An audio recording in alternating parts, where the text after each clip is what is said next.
Hello friend, સ્વાગત છે તમારું માય સ્ટડી યુટ્યુબ ચેનલમાં। આજે આપણે રેલવે ગ્રુપ ડીના એક્ઝામના લગતા બાયોલોજીના ટોપ 30 એમસીક્યુ સોલ્વ કરીશું। તો શરૂઆત કરીએ પ્રથમ પ્રશ્નથી। બીસીજી રસી કયા રોગના સામે રક્ષણ આપે છે? મેલેરિયા, ક્ષય, કમળો કે ટાઇફોઇડ? બીસીજી રસી કયા રોગના સામે રક્ષણ આપે છે?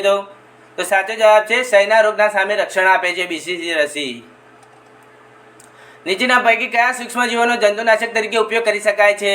બેક્ટેરિયાનો, ફૂગનો, વાયરસનો કે ઉપરોક્ત તમામનો? સૂક્ષ્મજીવોનો જંતુનાશક તરીકે ઉપયોગ કરી શકાય છે તો સાચો જવાબ છે ઉપરોક્ત તમામનો, એટલે કે બેક્ટેરિયા, ફૂગ અને વાયરસનો સૂક્ષ્મજીવોનો જંતુનાશક તરીકે ઉપયોગ કરી શકાય છે। હિમોગ્લોબિન રોગ શેની સાથે સંકળાયેલો છે? યકૃત, રુધિર, કિડની કે મગજ?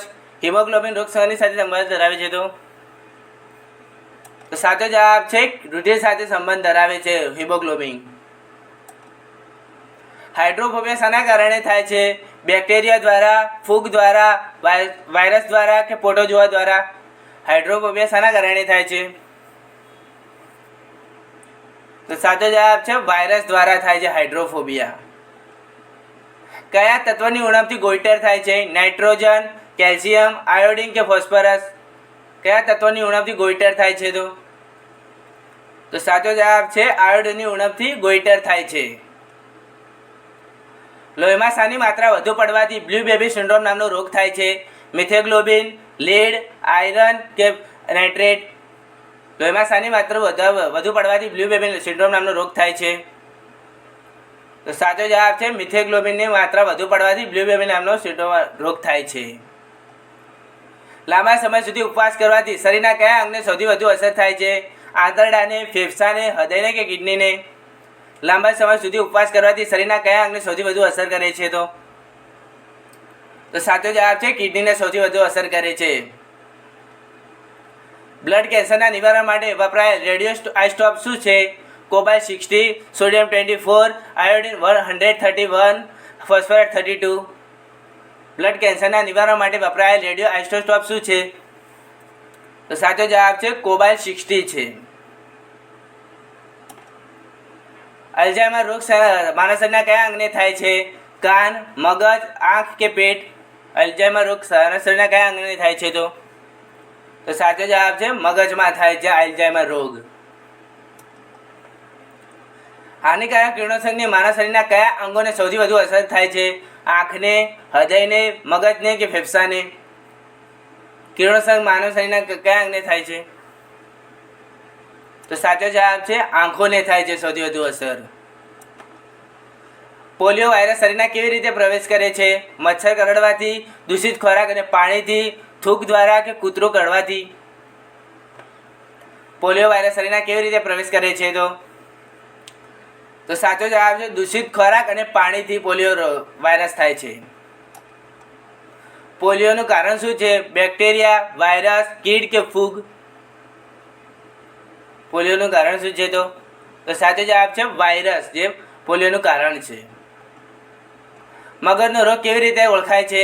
EEG દ્વારા, EEC દ્વારા, EMG દ્વારા કે ECG દ્વારા? મગજનો રોગ કેવી રીતે ઓળખાય છે? તો સાચો જવાબ છે EEG દ્વારા મગજનો રોગ ઓળખાય છે। હેપેટાઇટિસ રોગ માનવ શરીરના કયા અંગને સીધે અસર થાય છે?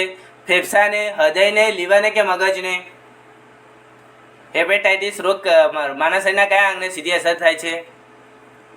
તો સાચો જવાબ છે લીવરને અસર થાય છે સીધી। નીચેમાંથી કયો રોગ મચ્છર કરડવાથી થતો નથી? મેલેરિયા, પ્રીતજ્વાર, ડેન્ગ્યુ કે પ્લેગ? કયો રોગ મચ્છર કરડવાથી થતો નથી? તો સાચો જવાબ છે પ્લેગ, જે મચ્છર કરડવાથી થતો નથી, જેમ કે મેલેરિયા, પ્રીતજ્વાર અને ડેન્ગ્યુ જે મચ્છર કરડવાથી થાય છે।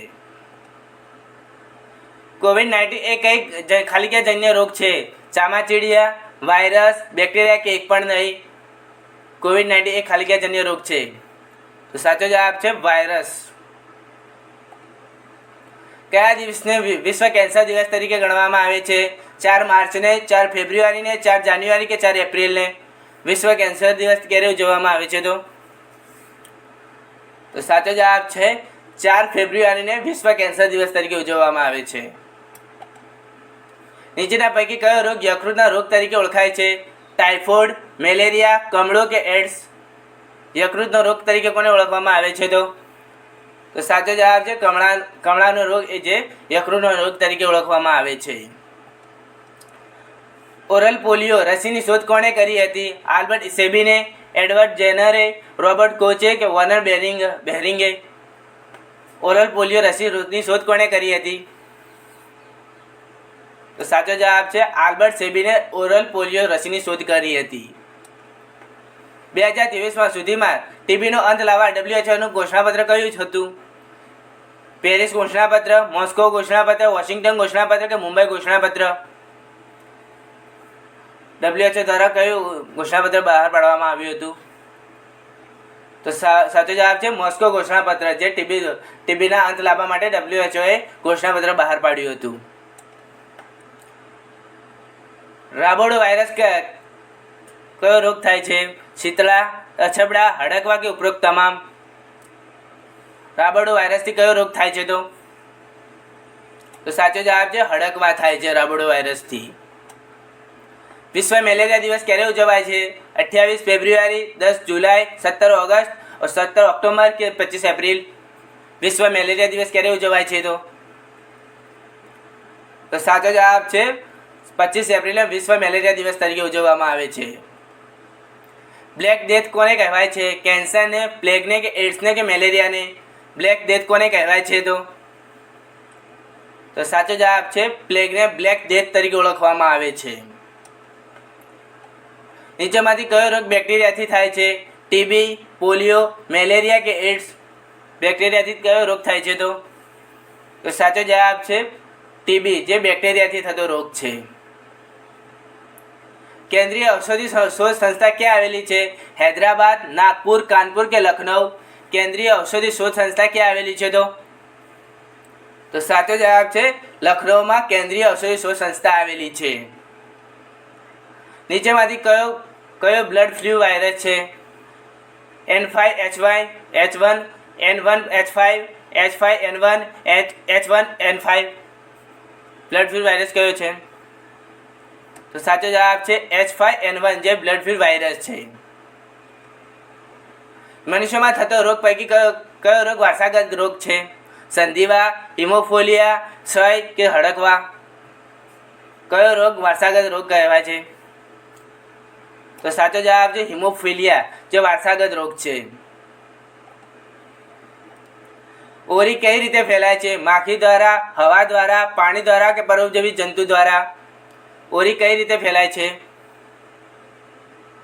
તો સાચો જવાબ છે હવા દ્વારા ફેલાય છે ઓરી. નીચેમાંથી કયો રોગ બિનચેપી રોગ છે? કેન્સર, ઓરી, ન્યુમોનિયા કે પોલિયો? નીચેમાંથી કયો રોગ બિનચેપી રોગ છે?